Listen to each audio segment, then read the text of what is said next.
자, 오늘은 비전과 핵심가치 네 번째, 향기 나는 그리스도인이라는 제목을 가지고 함께 말씀을 나누도록 하겠습니다. 여러분들도 좋아하는 향기가 있죠. 꽃향기일 수도 있고, 좀 더 다른 표현으로 어떤 냄새일 수도 있고, 사람들마다 어떤 향기나 그 냄새, 기억하고 있는 그 향기나 냄새가 있어요. 그런데 단순히 그 향기만 기억하는 것이 아니라 향기와 관련된 어떤 사건들이나 상황들이 기억되어질 것입니다. 프랑스 작가 마르셀 프루스트라는 분이 쓴 책 중에 잃어버린 시간을 찾아서에 나오는 내용입니다.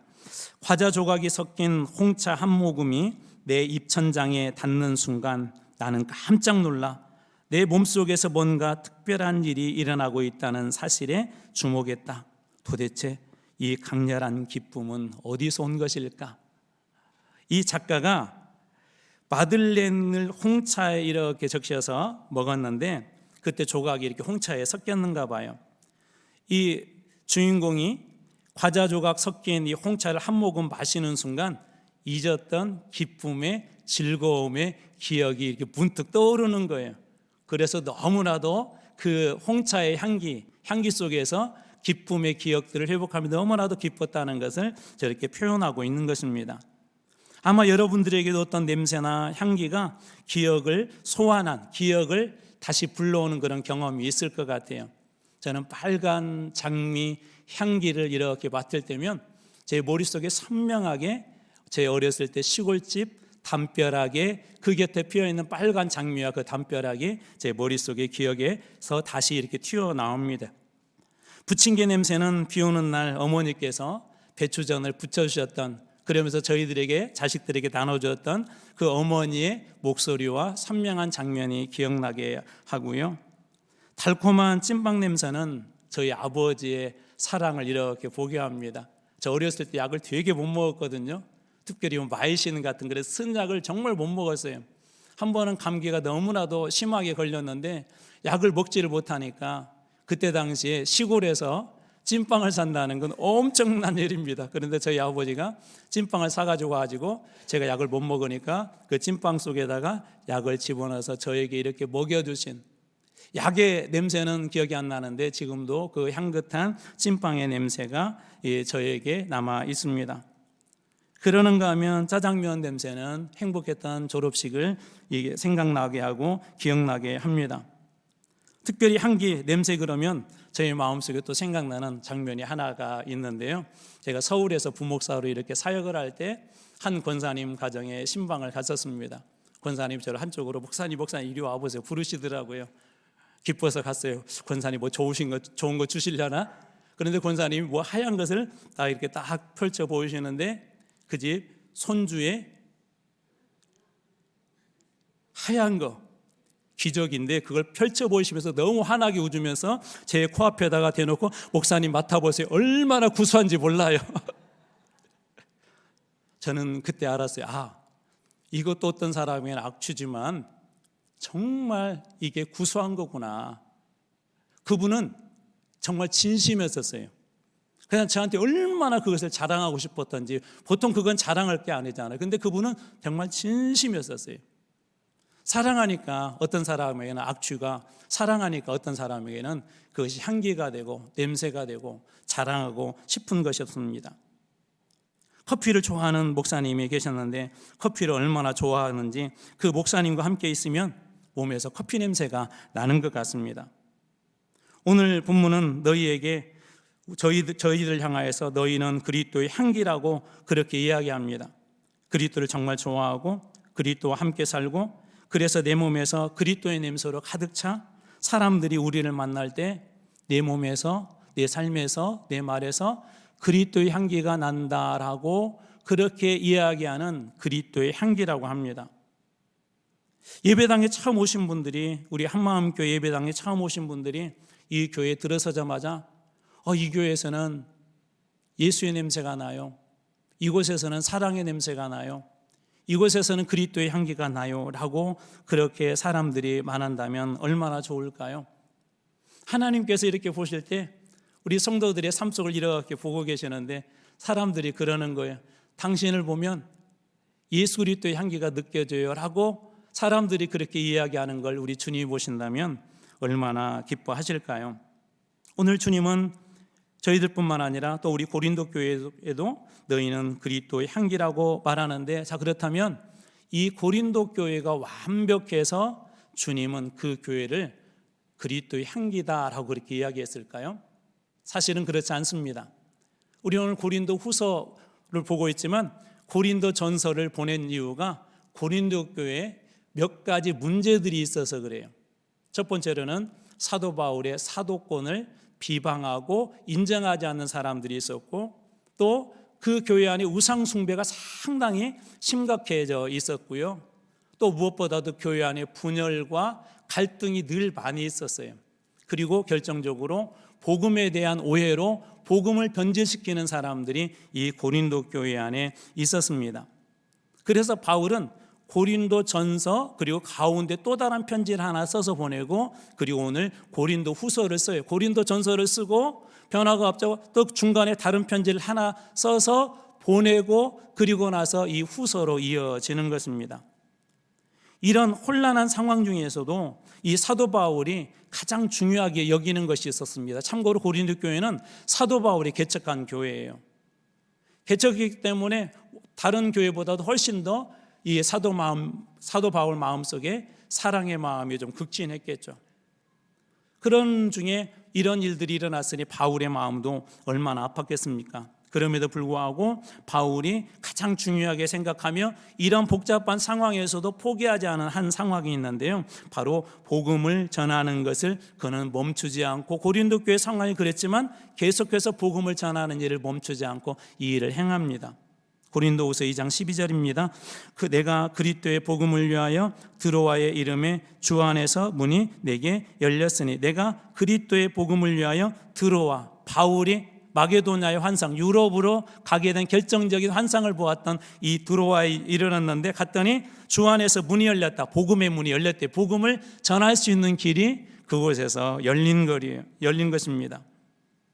바울이 그토록 사랑하는 교회가 여러 가지 어려운 문제들이 있었지만 그럼에도 불구하고 바울은 왜 이 복음을 전하는 일을 포기할 수 없었던 것일까요?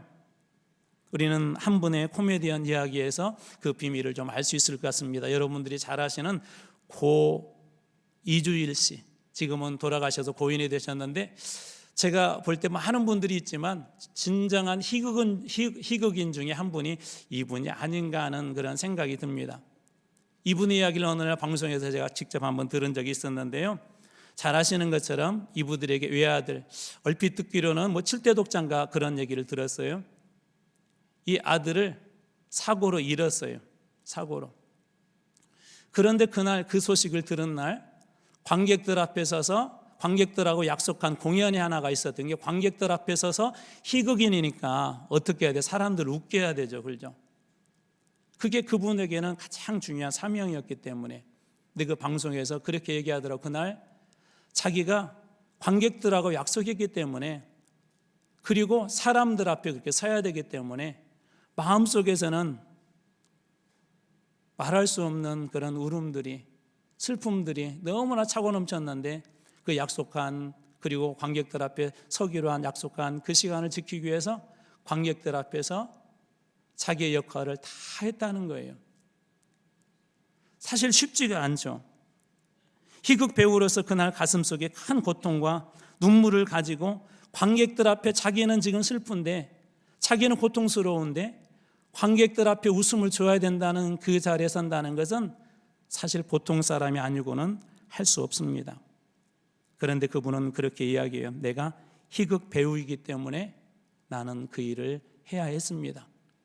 그리고 그 모든 공연을 다 마치고, 그리고 나서 자식이 있는 그 병원으로 그 후에 달려갔다는 것입니다.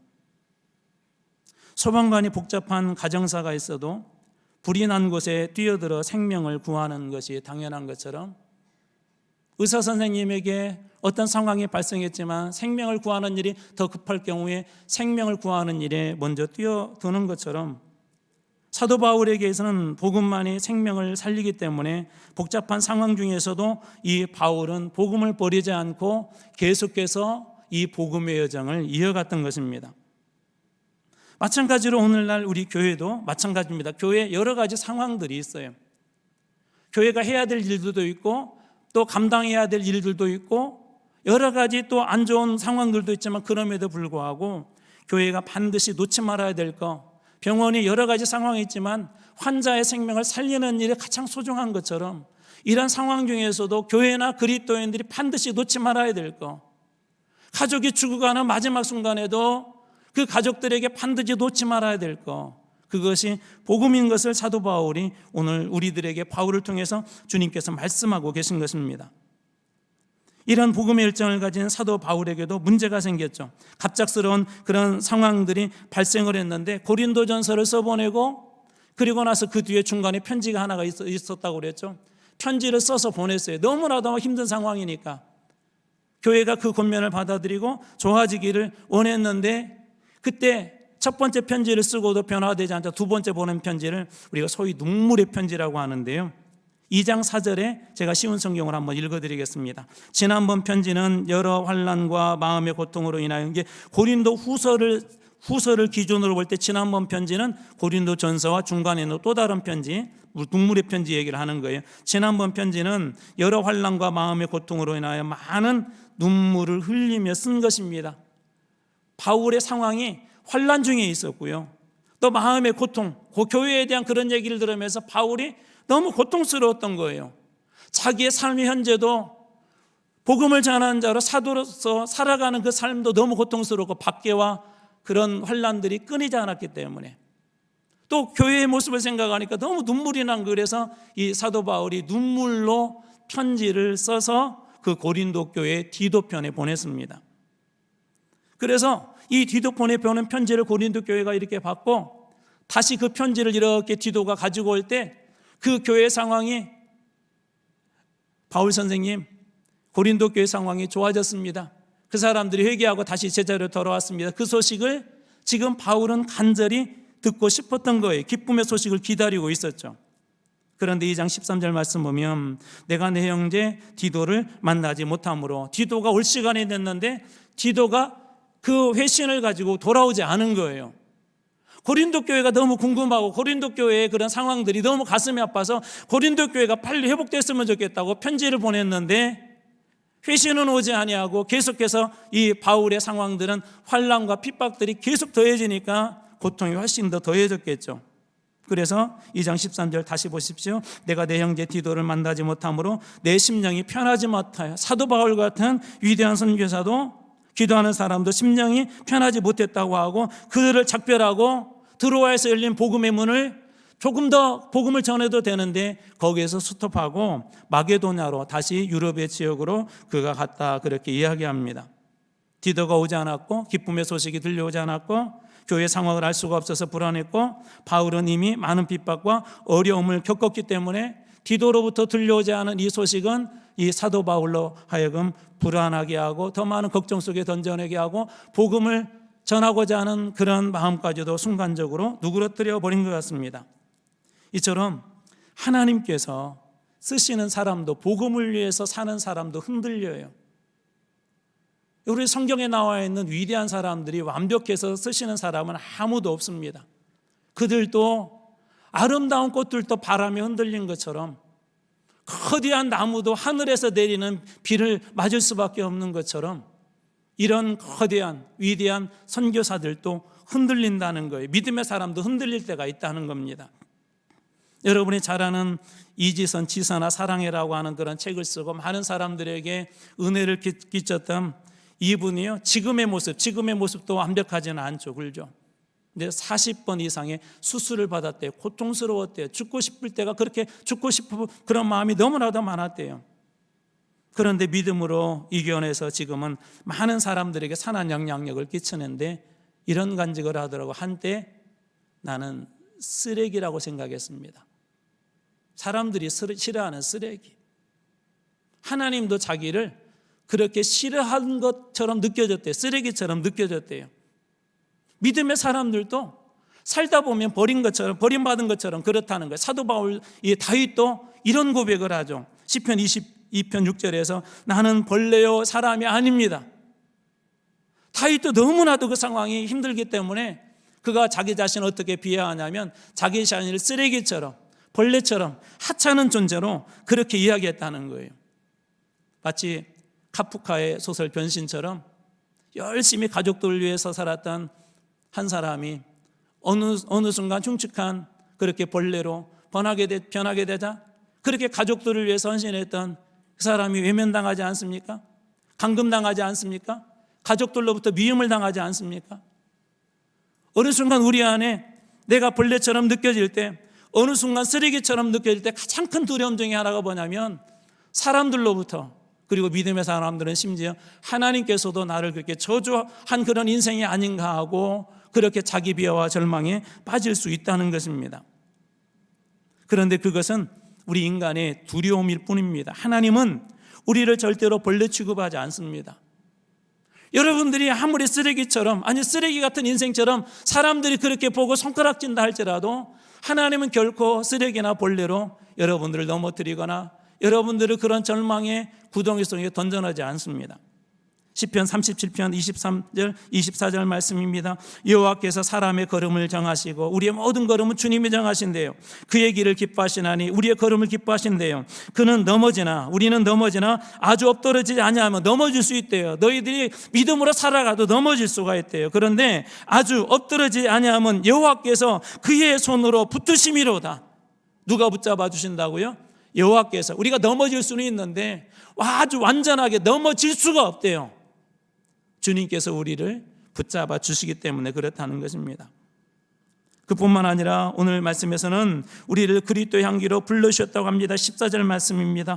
항상 우리를 그리스도 안에서 이기게 하시고 우리로 말미암아 각처에서 그리스도를 아는 냄새를 나타내시는 하나님께 감사하노니. 항상 우리를 그리스도 안에서 어떻게 하시고 이기게 하시고. 여러분 기억하세요? 여러분들이 그리스도 안에 있다면 지금의 상황들, 쓰레기처럼 느껴지는 상황들, 벌레처럼 느껴지는 이 상황들도 주님께서 반드시 이기게 하시는 날이 오게 될 것입니다.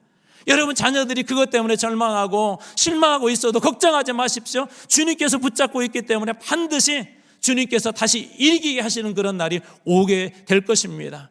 항상 이기게 하시고 주님께서 그렇게 하신다는 거예요. 주님께서 그렇게 하실 거라고 합니다. 그러면서 우리를 그리스도의 향기가 되게 하실 것이다 라고 그렇게 이야기합니다.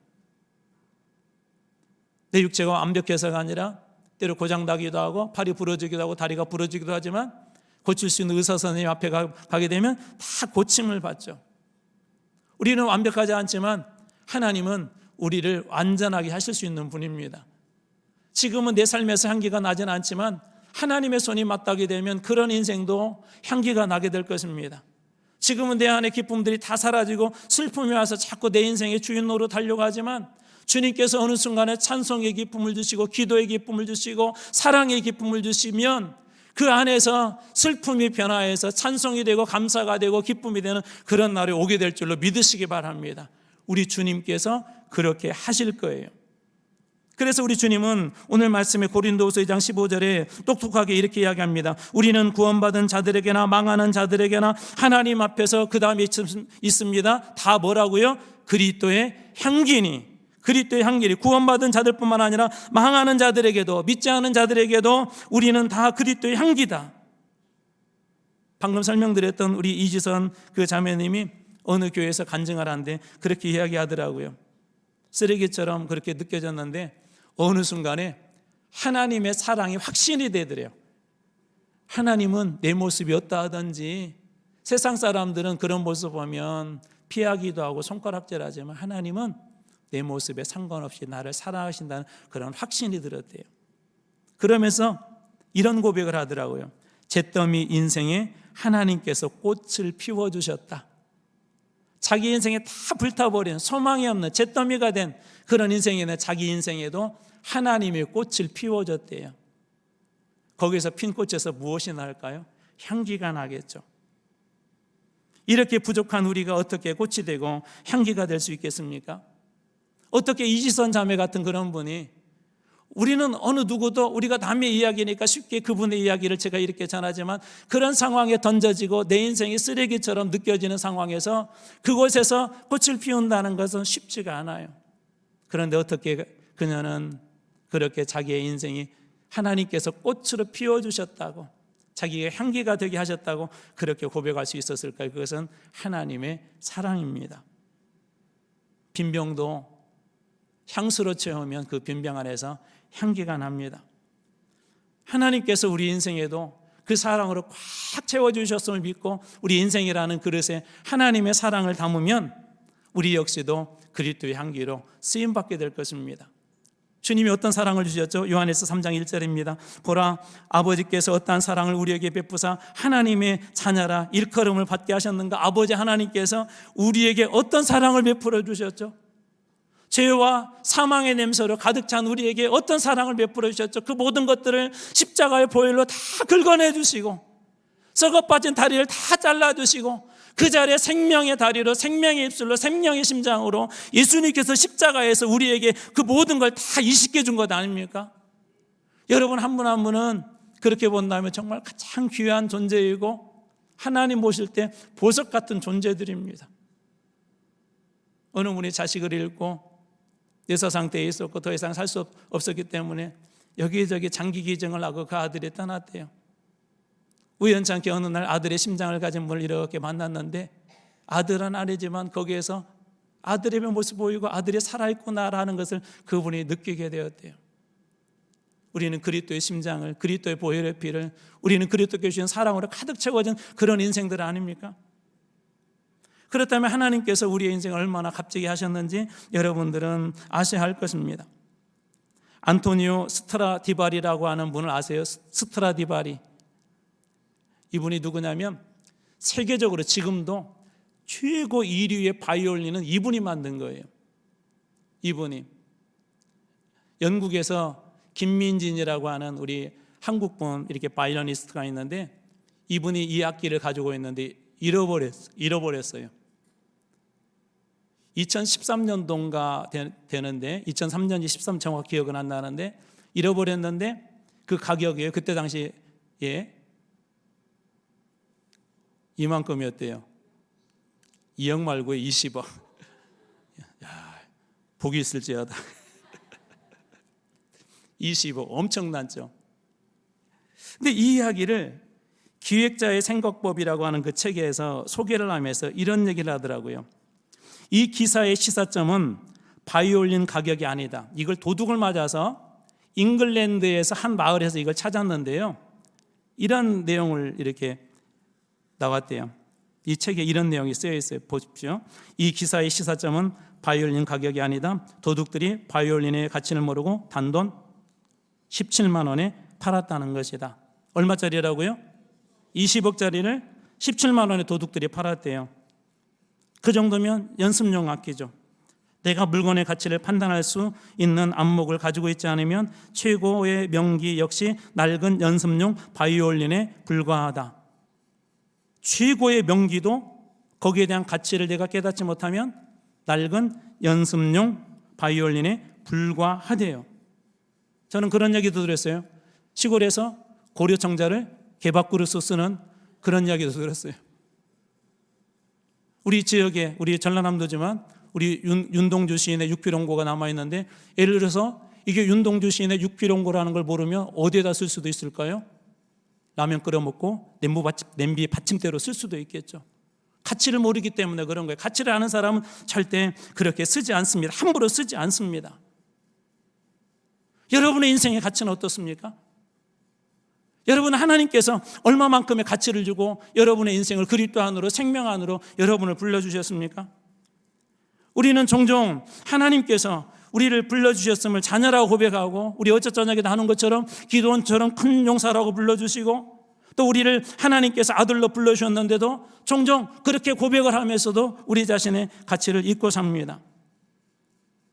그러면서 종종 우리는 이런 얘기를 하죠. 우리 자신이 있는 환경 때문에 주변의 어떤 사람 때문에 탓하면서 그렇게 살아갑니다. 여러분 존재의 가치는요 환경이 변한다고 해서 바뀌는 게 아니에요. 이 바이올린이 시골 농부의 손에 있어도 바이올린의 가치는 바뀌지 않습니다. 이 바이올린이 부자의 손에 있든지 시골 농부의 손에 있든지 어린아이의 손에 있든지 이 바이올린을 잘 다리는 프로에게 있든지 가치는 바뀌지 않아요. 그런데 우리는 존재의 가치를 잃어버리고 종종 주변에 따라서 우리 가치를 매깁니다. 여러분, 백합꽃은 쓰레기장에서도 순결한 색깔과 쓰레기에 더해서 어두운 밤에도 그곳에서 향기로 그것을 덮어버립니다. 이게 존재의 가치예요. 주변의 환경 때문에 나는 백합꽃이 못되라고 그렇게 이야기하지 않는다는 것이죠. 주님께서 우리를 그리스도의 향기를 한다면 이 가치는 얼마나 위대할까요? 주님께서 그 사랑으로 우리 가운데 부어주시고 우리로 하여금 하나님의 자녀로 삼아주시고 또 그리스도의 향기가 되게 했다면 충분히 그러한 존재의 가치 할 수 있는 그런 능력과 은혜를 우리에게 이미 주시지 않았을까요? 예수님 앞에 옥합을 깨뜨린 한 여인의 이야기가 있는데 병 속에 담겨 있어서는 그 향기가 나올 수도 없고 예수님을 섬길 수도 없죠. 깨뜨려져야 그 향기가 나올 수 있습니다. 누가 그런 것을 깨뜨릴 수가 있죠? 예수님을 정말 깊이 사랑하는 사람, 교회를 정말 사랑하는 사람, 담배를 사랑하는 사람에게는 그 몸에서도 담배 냄새가 나요. 저는 다 알아요. 여러분들을 숨기고 있어도 다 알아요. 광고도 있잖아요. 말하지 않아도 알아. 빵을 사랑하는 사람에게는 빵 냄새가 나요. 꽃을 사랑하는 사람에게는 꽃향기가 나요. 예수님을 사랑하는 사람에게는 예수 그리스도의 향기가 납니다. 자나깨나 예수님 잡고 살아도 죽어도 예수로 사는 그런 분들은요, 예수님의 향기를 감출 수가 없어요. 백합꽃이 밤에 피었다고 해서 모양이 안 보인다고 해서 그 향기를 감출 수 없는 것처럼 그렇게 사는 사람들은 어느 곳에 가든지 그 향기를 감출 수가 없어요.